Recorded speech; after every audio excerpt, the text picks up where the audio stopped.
everybody.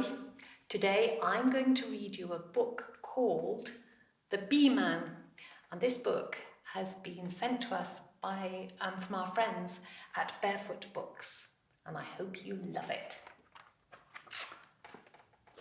Here is my grandpa, who's known in our town as the Beeman. Here is his jacket with zippered up hood that covers his face just the way that it should when he visits his hives as the Beeman. And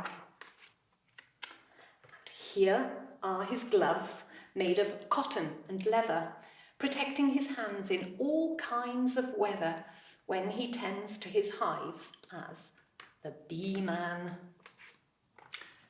Here is the beehive, where all the bees sleep, tucked into a box called a shallow or deep, and then placed on a stand by the Beeman. Here is the smoker that quiets the bees, and a hive tool that opens the beehive with ease for a much closer look by the Beeman. Here is the queen bee. She does her job well and lays tiny eggs in a 6-sided cell. She's the heart of the hive, says the Beeman. And here are the drone bees with big bulging eyes and a large appetite supporting their size. They mate with the queen, adds the Beeman. And here are the workers, 10,000 or more, who gather the nectar to bring back and store in honeycomb cells for the Beeman. And here are the house bees with swift moving wings that dry up the nectar a worker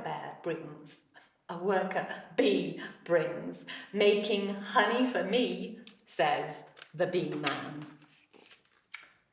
Here's the extractor. It's clickety-clack, removing the honey from frames on its rack and filling up jars for the Beeman. And here's some of the honey returned to the hive. It's food for the bees to help them survive the long winter days near the Beeman. And here are the bees, protected from harm. Look, they're all wrapped up inside the hive, huddled cosy and warm. So they'll be here next year, says the Beeman. And here is the wagon filled up to the brim with bottles of honey collected by him and brought to the house by the Beeman. And here are the muffins, all warm and delicious and dripping with honey on Grandma's best dishes.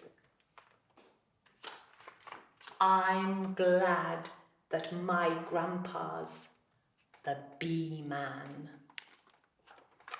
I love honey too, do you? Night night, bye bye.